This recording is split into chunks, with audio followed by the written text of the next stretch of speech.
بسم اللہ الرحمن الرحیم. Thanks for watching. Don't forget to like, comment, share and subscribe to. محترم حضرات، سامعین کرام، اللہ رب العزت نے ہمیں اور آپ کو امت محمدیہ کے اندر پیدا فرمایا. ہمیں اور آپ کو ایک بہت بڑا نبی عطا فرمایا جو خاتم الانبیاء ہیں، محسن امت ہیں، تمام انبیاء کے سردار ہیں، اور ان کے بہت ہی زیادہ رحم اور کرم اور بہت ہی زیادہ احسان ہمارے اوپر ہے. لہٰذا ہمیں ان کا شکر اس پر اللہ کا ادا کرتے رہنا چاہیے. حضرات، ابھی جو حدیث میں نے پڑھی، امام مسلم نے اس کو تحریر کیا ہے.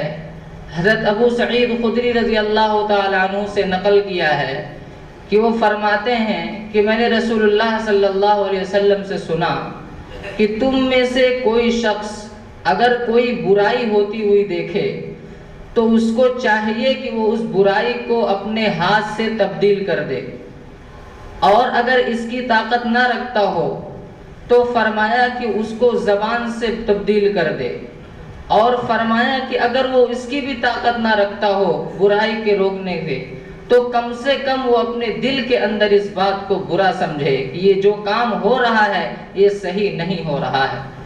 اللہ رب العزت نے اسی چیز کو سورہ عصر کے اندر فرمایا کہ والعصر ان الانسان لفی خسر الا الذین آمنوا وعملوا الصالحات وتواصوا بالحق وتواصوا بالصبر.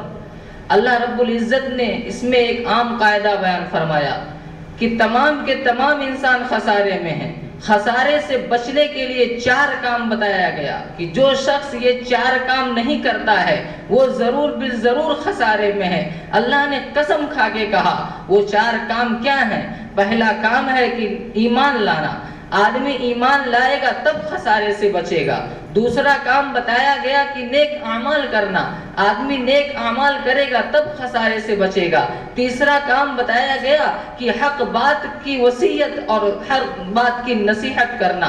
حق بات کی وصیت کرنا اور حق بات کی نصیحت کرنا. جو آدمی یہ کام کرے گا تب وہ خسارے سے بچے گا. چوتھا کام جو اس کے اندر بتلایا گیا وہ یہ کہ صبر کی نصیحت کرنا اور صبر کی وصیت کرنا.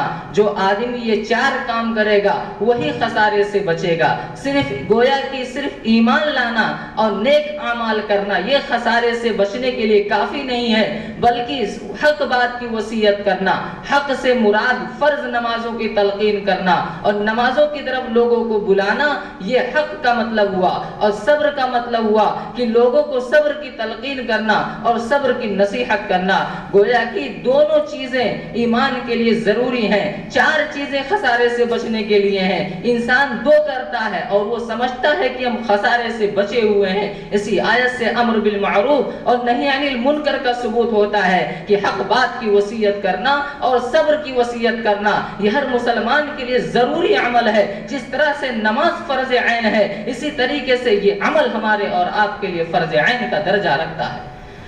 اللہ کے رسول نے حدیث مبارکہ کے اندر ایک واقعہ بیان فرمایا کہ اللہ تعالیٰ نے ایک قوم کے اوپر عذاب نازل کرنے کا ارادہ فرمایا. وہ قوم طرح طرح کی معصیتوں اور مصیبتوں میں اور گناہوں میں اور آفتوں میں ملوث تھی. وہ لوگ طرح طرح کے گناہ کر رہے تھے. لہٰذا اللہ نے کہا کہ اے جبریل جاؤ اور اس قوم کو تباہ و برباد کر دو. حضرت جبریل علیہ السلام نے کہا کہ اے اللہ، آپ پوری قوم کو تباہ کرنے کے لیے کہہ رہے ہیں، حالانکہ میں اس میں ایک شخص کو جانتا ہوں جو آپ کی عبادت کرتا ہے، آپ کا نیک بندہ ہے، کبھی اس نے آپ کی نافرمانی نہیں کی، ہمیشہ آپ کے سامنے سجدہ ریز کر رہتا ہے. اللہ نے کہا ہاں جبریل جاؤ اس کو بھی ہلاک کر دو، وہ بھی اس دنیا میں رہنے کے لائق نہیں ہے. کیونکہ اس کے سامنے جب برائیاں ہو رہی تھیں تو اس نے اس برائیوں پر کبھی ٹوکا نہیں، کبھی اس کی پیشانی پر شگن تک نہیں آیا. اس کے سامنے لوگ برے کام کرتے رہے اور اس نے کسی کو منع نہیں کیا. خود اس نے گھر سے عبادت کیا اور سجدہ بجا لایا لیکن دوسروں کو منع نہیں کیا. لہذا اس کو بھی ان لوگوں کے ساتھ تباہ و برباد کر دو.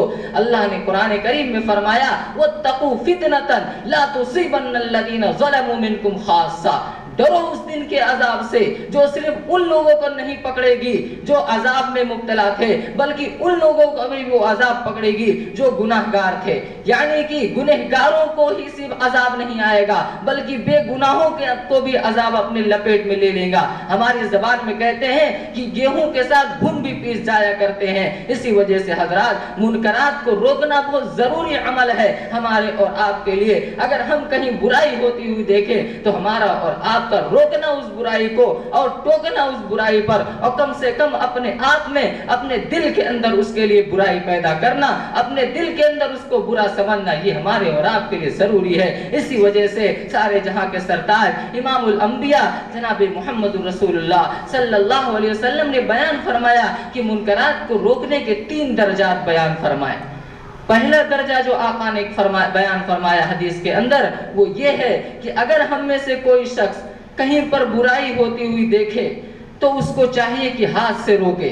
ہاتھ سے روکنا اس پر ضروری ہے۔ اگر وہ اس بات پر قدرت رکھتا ہے کہ اس برائی کو اگر میں ہاتھ سے روکوں گا تو وہ رک جائے گی، تو اس وقت اس کے اوپر فرض ہے، جس طریقے سے نماز فرض ہے اس طریقے پر اگر وہ قدرت رکھتا ہے کہ میں اس برائی کو روک سکتا ہوں تو ہاتھ سے روکنا فرض ہے برائی کو۔ مثال کے طور پر کوئی شخص خاندان کا سربراہ ہے، خاندان کا رہبر ہے، گاؤں کا رہبر ہے، مدرسے کا رہبر ہے، اور اس کو پتا ہے کہ یہ چیز غلط ہو رہا ہے اور یہ چیز اللہ اس کے رسول کے قانون کے خلاف ہو رہا ہے، تو اس کے اوپر اس وقت اس کو روکنا ضروری ہے، ایک دم سے فرض ہے۔ اگر وہ نہیں روکتا ہے تو وہ گنہگار ہوگا، کیونکہ اللہ نے تم کو قدرت دی تھی اور تم کو اس وقت قدرت حاصل ہے، اس کے باوجود تم معصیتوں پر لوگوں کو نہیں روک رہے ہو، گویا تم نے فرض کا جو ہے ارتکاب کیا۔ محض اس خیال سے نہ روکنا کہ اگر میں روکنے جاؤں گا تو فلاں کا دل ٹوٹ جائے گا، فلاں کا دل ٹوٹ جائے گا، تو جان لیجئے کہ اللہ کے حکم کے ٹوٹنے کے مقابلے میں کسی کے دل کے ٹوٹنے کی کوئی حیثیت نہیں ہے۔ فیضی ایک شاعر گزرے ہیں، اکبر بادشاہ کے زمانے میں ایک شاعر ہیں جن کا تخلص فیضی تھا۔ ایک مرتبہ وہ حجام کی دکان پہ داڑھی منڈوا رہے تھے، ایک بزرگ پہنچے، اور یہ فیضی شاعر بہت بڑے علم و معرفت کے جاننے والے تھے۔ انہوں نے قرآن مقدس کی ایک تفسیر کی کتاب لکھی ہے جو بغیر نقطوں کی کتاب ہے، پوری کتاب انہوں نے بغیر نقطے کے لکھ دی، اتنے بڑے عالم اور فاضل تھے۔ اور وہ ایک حجام کے دکان پہ، نائی کے دکان پہ داڑھی منڈوا رہے تھے۔ ایک اللہ والے وہاں سے گزرے اور انہوں نے کہا کہ آقا ریشمی تراشی، آپ داڑھی منڈوا رہے ہیں؟ ان کے کہنے کا مطلب یہ تھا کہ آپ کو تاجدار مدینہ کی تمام سنتوں کا عمل ہے، آپ علم کے بارے میں تمام جانکاریاں رکھتے ہیں، اس کے باوجود آپ داڑھی منڈوا رہے ہیں۔ فیضی شاعر نے کہا کہ بلے ریشمی تراشم دل کس نمی خراشم، جی ہاں میں داڑھی منڈوا رہا ہوں لیکن کسی کا دل نہیں توڑ رہا ہوں۔ گویا فیضی شاعر نے ان بزرگ کو تانا دیتے ہوئے کہا کہ میں داڑھی منڈوا رہا ہوں، تمہاری طرح کسی کا دل نہیں توڑ رہا ہوں، میں داڑھی منڈوا رہا تھا، تم نے جب مجھے ٹوکا تو میرا دل ٹوٹ گیا۔ ان بزرگ نے کہا دل کسے نمی خراشم، یہ تو ٹھیک ہے لیکن بھلے رسول اللہ می خراشی، بھلے دل رسول اللہ می خراشی، تم کسی کا دل تو نہیں توڑ رہے ہو لیکن رسول اللہ صلی اللہ علیہ وسلم کا دل توڑ رہے ہو۔ اللہ کے حبیب نے منع کیا ہے کہ داڑھی مت چھلواؤ، تم اس کام کو کر رہے ہو۔ لہٰذا پتہ چلا کہ دل ٹوٹنے کی کوئی حیثیت نہیں ہے۔ اگر کوئی برائی کر رہا ہے، آپ کے پاس قدرت ہے کہ آپ اس کو ہاتھ سے روک سکتے ہیں تو ضرور بھی ضرور روکیں، اگر نہیں روکیں گے تو آپ قیامت کے دن پکڑے جائیں گے۔ کسی کے دل کی ٹوٹنے کی ہاں بات یہ ہے کہ آدمی محبت سے سمجھائے، پیار سے، شفقت سے سمجھائے۔ اگر اس طریقے سے سمجھانے پر کسی کا دل ٹوٹ رہا ہے تو ٹوٹتا رہے، لیکن رسول اللہ کا قانون نہیں ٹوٹنا چاہیے۔ آج ہمارے معاشرے میں اس طرح کی برائیاں کتنی زیادہ پھیلی ہوئی ہیں، ہم اور آپ اللہ کے نیک بندے ہیں اور ہمیں پتا ہے کہ یہ چیز غلط ہو رہی ہے، لیکن اس کے باوجود بھی ہم نہیں ٹوکتے ہیں۔ آج ہماری اولادیں غلط کام کر رہی ہیں تو کیا باپ کے اندر قوت نہیں ہے؟ کیا باپ کے اندر طاقت نہیں ہے کہ اگر ہمارا بیٹا غلط کام کر رہا ہے تو ہم اس کو منع کریں؟ بلا شبہ ہر باپ اپنے کے بیٹے کے اوپر اتنی قوت رکھتا ہے کہ اگر وہ چاہے تو اپنے بیٹے کو گناہ سے روک سکتا ہے۔ ایک ماں اتنی پاور اور اتنی قوت اپنے اندر رکھتی ہے کہ اگر چاہے تو اپنی بیٹی کو گناہ کرنے سے روک سکتی سکتی ہے. اگر آپ دادا ہیں تو آپ بھی طاقت رکھتے ہیں کہ اپنے نواسوں کو, اپنے ناتی پوتوں کو گناہوں سے روک سکیں. لیکن حضرات آج ہم خود تو گناہ نہیں کرتے, بعض لوگ خود نہیں کرتے, لیکن کسی کو روکتے نہیں, اور وہ یہ سمجھتے ہیں کہ ہم نے بہت بڑا کام کر لیا. اگر ہم نماز پڑھ رہے ہیں اور اپنے بیٹے کو نہیں پڑھا رہے ہیں تو جان لیجئے اس کی بھی پکڑ آپ کی ہوگی, کیونکہ اللہ کے حبیب نے فرمایا ہے کہ جو شخص گناہ کرتا ہوا تم کو دکھے اور تم کو اگر اس پر قدرت ہے تو تم اس کو ہاتھ سے روکو. اور ہمیں قدرت حاصل ہے بیٹے کے اوپر, ماں کو قدرت حاصل ہے بیٹی کے اوپر, دادا کو قدرت حاصل ہے اپنے ناتیوں کے اوپر, لیکن پھر وہ گناہ سے نہیں روک رہے ہیں تو جان لیجئے ہمارے اور آپ کے لیے خسارے کی بات ہے اور پکڑ کی بات ہے. بلکہ روکنا اور ٹوکنا تو دور کی بات ہے, ہم گناہوں میں ان کا سپورٹ کرتے ہیں.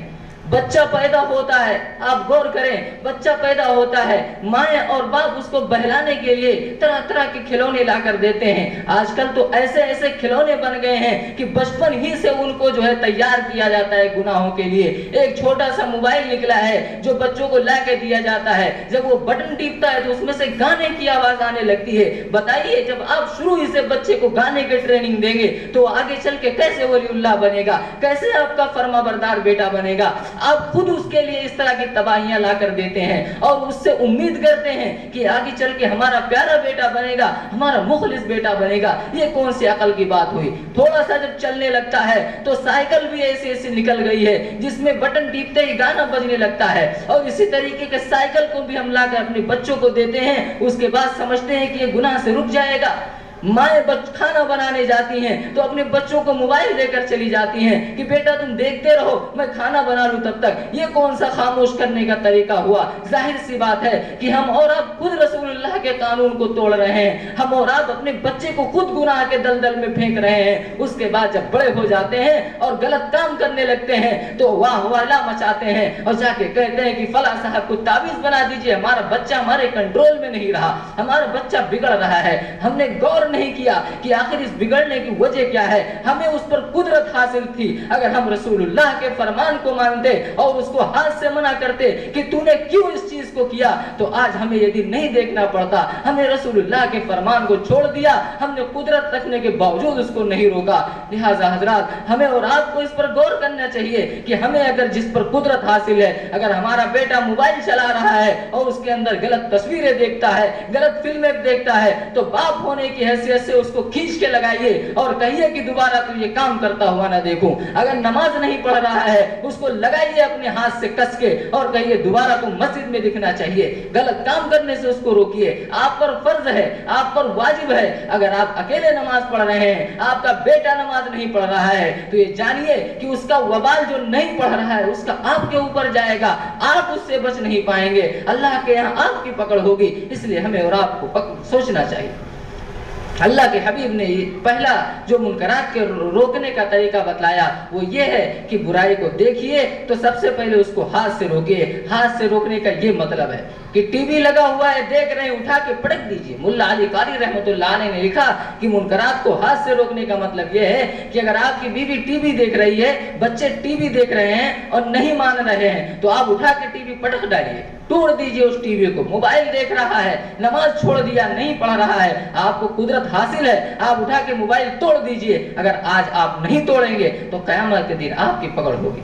دوسرا جو طریقہ اللہ کے حبیب نے بیان فرمایا وہ یہ بیان فرمایا کہ اگر آپ کو ہاتھ سے روکنے کی طاقت نہیں ہے تو زبان سے روکیے. کہ اگر کوئی آدمی برائی کر رہا ہے, کوئی آدمی غلط کام کر رہا ہے, تو آپ اس کے پاس جائیے, محبت اور شفقت کے ساتھ کہیے کہ بھائی آپ یہ جو کام کر رہے ہیں یہ غلط ہے, یہ اللہ اور اس کے رسول کے حکم کے خلاف ہے, آپ کو یہ کام بند کر دینا چاہیے. اگر ہمارے بڑے کسی غلط کام پر ہم کو ٹوکیں گے تو ظاہر سی بات ہے بچے مان جائیں گے, لیکن آج ہم نے ٹوکنا چھوڑ دیا. اگر کوئی ٹوکتا ہے تو ٹوکنے میں اتنا زیادہ جلال پیدا کر لیتا ہے کہ اس کے دل کو توڑ دیتا ہے. اس کے لیے بھی اللہ نے اصول بیان فرمایا کہ ادعو الی سبیل ربک بالحکمت والموعظۃ الحسنہ, کہ لوگوں کو اپنے رب کے راستے کی طرف بلاؤ. کس طریقے سے بلانا ہے؟ حکمت کے ساتھ. حکمت کے ساتھ بلائیے اور مواعظ حسنہ کے ساتھ, یعنی اچھی نصیحتوں کے ساتھ بلائیے. ایک دم سے گالی گلوج یا اس کو حقیر جان کر نہیں بلانا ہے. حضرت مفتی شفیع عثمانی صاحب رحمۃ اللہ علیہ ایک بہت پیاری بات اپنی ایک کتاب میں لکھتے ہیں. حضرت فرماتے ہیں کہ جب اللہ نے حضرت موسیٰ علیہ السلام اور حضرت ہارون علیہ السلام کو فرعون کے پاس بھیجا تو اللہ نے کہا کہ اے موسیٰ اور ہارون فقولا لہ قولا لینا، کہ اے موسیٰ اور ہارون جب فرعون کے پاس جانا تو اس سے محبت سے بات کرنا، نرم گفتگو اس سے کرنا.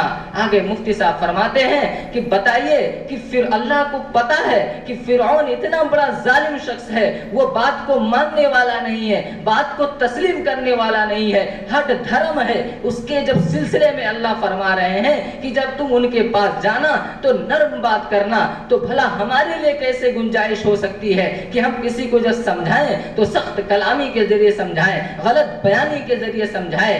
آگے لکھتے ہیں کہ آج اس دنیا کے اندر حضرت موسیٰ علیہ السلام سے بہت زیادہ اصلاح کرنے والا کوئی نہیں ہو سکتا، ان سے بڑا کوئی مصلح نہیں ہو سکتا، اور نہ ہی فرعون سے بڑا کوئی گمراہ اس دنیا میں ہو سکتا ہے. تو جب ان کو سمجھانے کے لیے اللہ نے کہا کہ اصلاح کی نیت ہونی چاہیے، نرم بات ہونی چاہیے، تو ہمارے اور آپ کے لیے گنجائش کہاں سے نکلتی ہے کہ ہمیں دین کا علم ہو گیا تو ہم کسی کے ساتھ غلط بیانی کے ساتھ پیش آئیں اور کسی کو غلط طریقے سے بات سمجھائیں، اس کی بے عزتی کر کے بات سمجھائیں. ہمیشہ بات کو سمجھانے میں اور تبلیغ کرنے میں اس قاعدے کو مد نظر رکھنا چاہیے کہ آپ دین کے وارث نہیں ہیں، آپ کوئی دین کے ٹھیکیدار نہیں ہیں، نہ ہم کوئی دین کے داروغہ ہیں کہ ہم کسی کو زبردستی روکیں اور زبردستی سمجھائیں، اس کو غلط طریقے سے بولیں اور غلط طریقے سے بیان فرمائیں. یہ ہمیں اور آپ کو اس کا طریقہ حاصل نہیں ہے، بلکہ اگر کوئی گناہ کر رہا ہے تو سمجھ لیجئے کہ وہ ایک مریض ہے.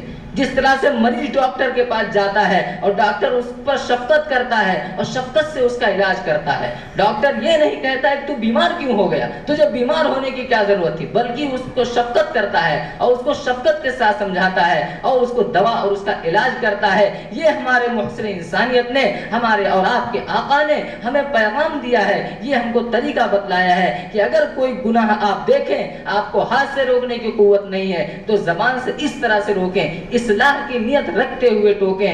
حضرت ہمارے آقا صلی اللہ علیہ وسلم کے بعد ایک صحابی، ایک آدمی آتے ہیں اور کہتے ہیں کہ اے اللہ کے رسول مجھے زنا کرنے کی اجازت دے دیجیے. اللہ کے رسول نے کہا زنا کرنے کی اجازت؟ تمام صحابہ چونک پڑے کہ یہ بدبخت اللہ کے رسول سے زنا کرنے کی اجازت مانگتا ہے. انہوں نے کہا کہ اے اللہ کے رسول مجھے زنا کرنے کی اجازت دے دیجیے، میں اپنے اوپر کنٹرول نہیں رکھ سکتا. بتائیے اگر ہمارے اور آپ کے پاس کوئی آئے اور کہے کہ زنا کرنے کی اجازت دے دیجیے تو ہم اور آپ اس پر ٹوٹ پڑیں گے، مار مار کے اس کا برا حال کر دیں گے. لیکن اللہ کے رسول سمجھ گئے کہ یہ آدمی بیمار ہے، یہ بیمار ہے. اللہ کے رسول نے اس کے کندھے پر ہاتھ رکھا اور کہا بھائی تم نے مجھ سے ایک سوال کیا، اب میں بھی تم سے ایک سوال کرتا ہوں، تم بھلا بتاؤ کہ جو کام تم کسی دوسرے کے بہن کے ساتھ کرنا چاہتے ہو، اگر وہ کام تمہاری بہن کے ساتھ کوئی کرنا چاہے تو کیا تم اس کو قبول کرو گے؟ اس شخص نے کہا نہیں یا رسول اللہ. پھر اللہ کے حبیب نے کہا تم یہ کام دوسرے کے بیوی کے ساتھ کرنا چاہتے ہو، دوسرے کی بہن کے ساتھ کرنا چاہتے ہو، دوسرے کی ماں کے ساتھ کرنا چاہتے ہو، اگر تمہاری ماں اور بہنوں بیٹیوں کے ساتھ کوئی یہ کام کرے تو تم کو پسند آئے گا؟ اس نے کہا نہیں یا رسول اللہ. پھر اللہ کے حبیب نے کہا کہ اب تمہیں بات سمجھ میں آ گئی ہوگی. انہوں نے کہا اے اللہ کے رسول مجھے بات سمجھ میں آ گئی، اب میں دوبارہ آپ سے اس چیز کی اجازت نہیں مانگوں گا، اب میں دوبارہ اس چیز میں ملوث نہیں ہوں گا. دیکھیے غور کرنے کا مقام ہے کہ اللہ کے حبیب اس کے اوپر ناراض نہیں ہوئے بلکہ اس کو محبت سے سمجھایا، شفقت سے سمجھایا. اس طریقے سے ہمیں تبلیغ کرنا ہے، اس طریقے پر ہمیں لوگوں کو گناہوں سے روکنا ہے اگر ہمیں زبان سے روکنا ہو تو. ایک دیہاتی مسجد نبی میں آتے ہیں اور جلدی جلدی 2 رکعت نماز پڑھتے ہیں اور اس کے بعد ایک عجیب و غریب دعا مانگتے ہیں. کہتے ہیں اللہم ارحمنی و محمدا ولا ترحم معنا احدا. اے اللہ مجھ پر اور محمد صلی اللہ علیہ وسلم پر رحم فرمائیے اور کسی کے اوپر رحم مت فرمائیے. اللہ کے حبیب نے جملہ سنا تو کہا کہ اس نے اللہ کی وسیع رحمت کو کمزور کر دیا اور چھوٹا کر دیا. اس کے بعد وہ دیہاتی گئے اور مسجد نبوی کے بیچ میں پیشاب کر دیا، مسجد نبوی کے صحن میں پیشاب کر دیا. صحابہ دیکھے اور دوڑے ان کو روکنے کے لیے. اللہ کے حبیب نے کہا ٹھہرو ٹھہرو، اس کو روکو مت، پیشاب کر لینے دو. اگر ہمارے اور آپ کے موجودگی میں کوئی پیشاب کر دے تو مار مار کے اس کا برا حال کر دیں گے، اس کا گلا پانی بند کر دیں گے، دوبارہ مسجد میں نہیں آئے گا. لیکن اللہ کے حبیب نے ایسا نہیں کیا، کہا اس کو پیشاب کر لینے دو.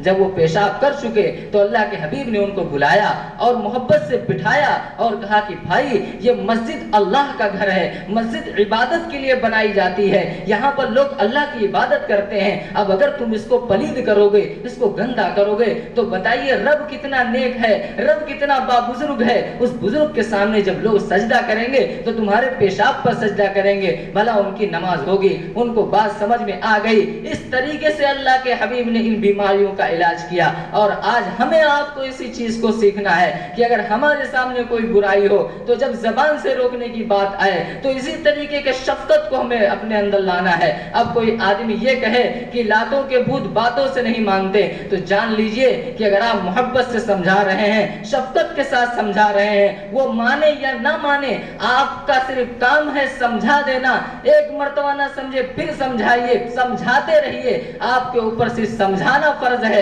آپ کے اوپر اللہ تعالیٰ نے یہ نہیں کہا ہے کہ تمہارے سمجھانے سے بندے کو ضرور سمجھنا چاہیے۔ اللہ نے یہ نہیں کہا ہے ان علیک الا البلاغ، آپ پر صرف پہنچا دینا ہے، صرف سمجھا دینا ہے اصلاح کی نیت سے، اللہ کے واسطے سے صرف سمجھا دینا ہے کوئی گناہ کر رہا ہے، اور ضرور سمجھانا ہے۔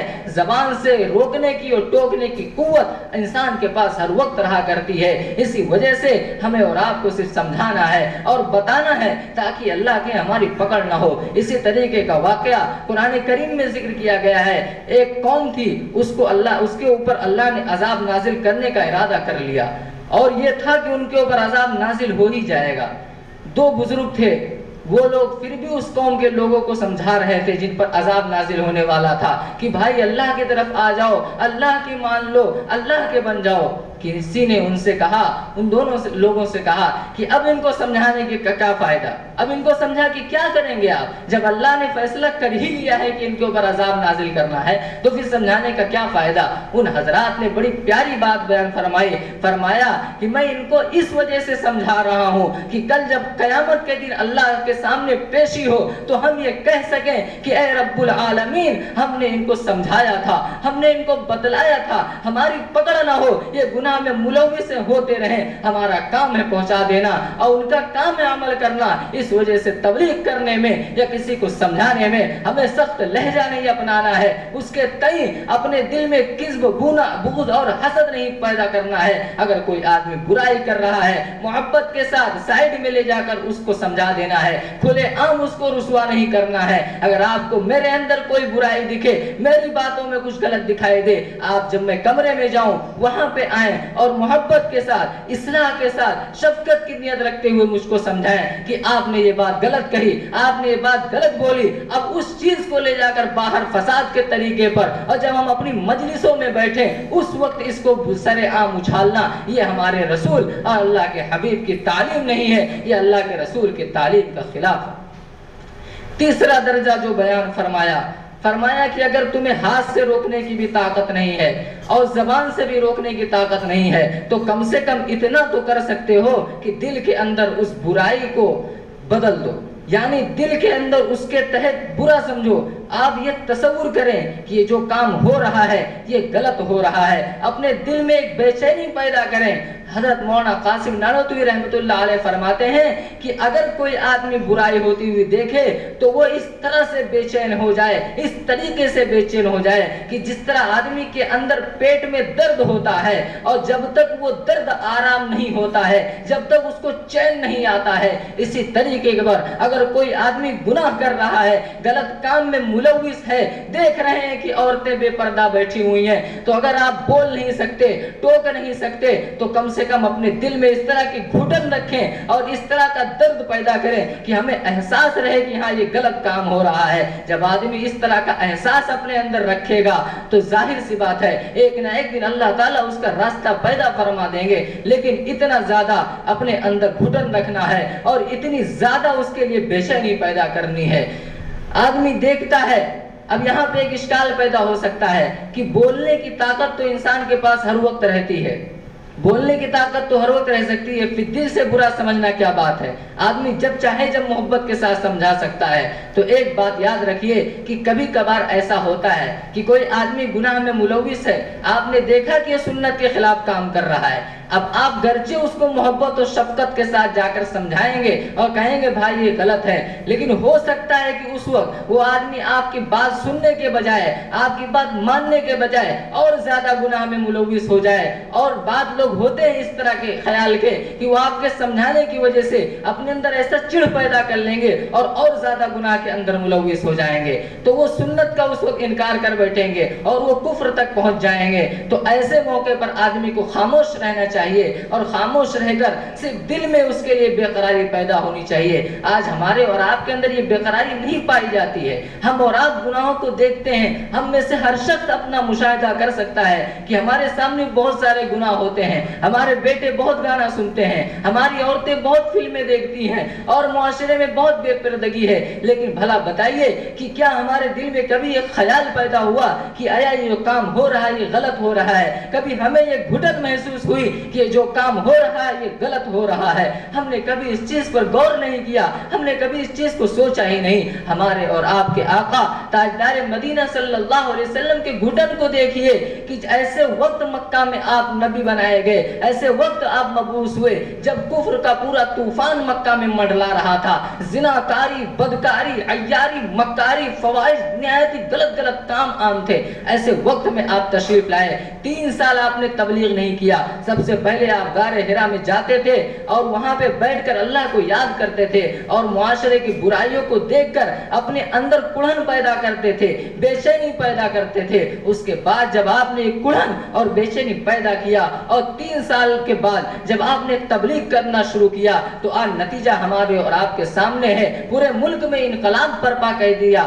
ہمارے اور آپ کے آقا نے۔ تو ہم کو بھی اسی طرح کا کڑھن پیدا کرنا ہے۔ جب ہم بے چینی پیدا کریں گے گناہوں کے سلسلے میں تو اللہ اس کا راستہ پیدا فرما دیں گے، اللہ اس کے لیے سبیل کوئی نہ کوئی نکال دیں گے۔ لیکن جب بے چینی نہیں رہے گی، کڑھن نہیں رہے گی تو راستہ کہاں سے نکلے گا؟ حضرت سید اسماعیل شہید رحمت اللہ علیہ کا واقعہ ہے۔ وہ اللہ کی یاد میں اتنا غرق رہتے تھے، گناہوں کو دیکھ کر اور منکرات کو دیکھ کر وہ بہت زیادہ بے چین رہا کرتے تھے۔ اس کے سبب میں اللہ نے ان کے دل کے اندر ایسی بات رکھی تھی اور ان کی زبان کے اندر ایسا مٹھاس رکھا تھا اور ایسی ان کو طاقت اللہ نے عنایت فرمائی تھی کہ وہ جس کو نصیحت کرتے تھے وہ مان جایا کرتا تھا۔ ایک مرتبہ کا واقعہ ہے کہ حضرت شاہ اسماعیل شہید رحمت اللہ علیہ دہلی کی جامع مسجد میں بیان فرما رہے تھے، وعظ فرمائے، 1.5 گھنٹہ حضرت نے وعظ فرمایا۔ وعظ فرمانے کے بعد جانے لگے تو سیڑھی پر پہنچے، چڑھ رہے تھے، ایک شخص دوڑتے ہوئے آیا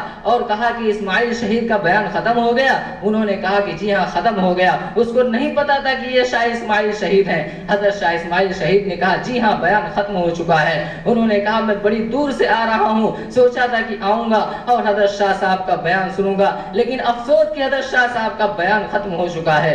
حضرت نے کہا کہ میں ہی اسماعیل شہید ہوں، آؤ بیٹھو۔ حضرت نے اس کو بٹھایا اور بیٹھانے کے بعد پورے 1.5 گھنٹے کا بیان اسی شخص کے سامنے اور اسی وقت سیڑھی پہ بیٹھے بیٹھے حضرت نے 1.5 گھنٹے کا بیان دہرا دیا۔ کہنے والے نے کہا کہ حضرت آپ نے ایک شخص کی خاطر 1.5 گھنٹے کا بیان دہرا دیا۔ حضرت نے کہا کہ جب میں نے بیان کیا تھا تو ایک ہی شخص کے لیے کیا تھا اور اب بھی جب بیان کر رہا ہوں تب بھی ایک ہی شخص کے لیے کر رہا ہوں۔ جب میں نے پہلی مرتبہ بیان کیا تھا تب اللہ کے لیے کیا تھا اور اب بھی جب بیان کر رہا ہوں تب بھی اللہ ہی کے لیے کر رہا ہوں۔ یہ جذبہ تھا ان حضرات کا اور یہ کڑھن تھی ان حضرات کے لوگوں کی اصلاح کی۔ آج ہمارے اندر وہ کڑھن نہیں ہے، آج ہمارے اندر وہ جذبہ نہیں ہے۔ ہر انسان کے اوپر تبلیغ فرض ہے، منکرات کو روکنا، امر بالمعروف اور نہی عن المنکر فردن انفرادی طور پہ فرض ہے۔ یہ جماعت والا طریقہ جو چل رہا ہے یہ بھی ٹھیک ہے لیکن یہ فرض نہیں ہے۔ انفرادی طور پر جو تبلیغ ہے وہ فرض ہے۔ منکرات کو جہاں دیکھے وہاں پہ روکے یہ ہمارے اوپر فرض ہے۔ اگر ہمارے بچے غلط کر رہے ہیں یہ روکنا یہ ہمارے اوپر فرض ہے۔ یہ تو ایک طریقہ رائج کر دیا گیا ہے کہ اس میں چونکہ اصلاح ہو جاتی ہے خود کی بھی اور دوسروں کی بھی۔ یہ ایک ذریعہ حضرت مولانا الیاس صاحب نے نکالا بولا تھا یہ ہمارے لیے سیکھنے کا ذریعہ بنا ہے کہ آپ اس میں جائیں گے تو سیکھیں گے، لیکن جو تبلیغ ہم پر فرض کی گئی ہے وہ انفرادی تبلیغ ہے کہ اپنے گھروں میں سب سے پہلے آپ تبلیغ کو عام کریں، اپنے گھروں میں برائیوں کو روکیں، یہی تبلیغ کہلاتا ہے۔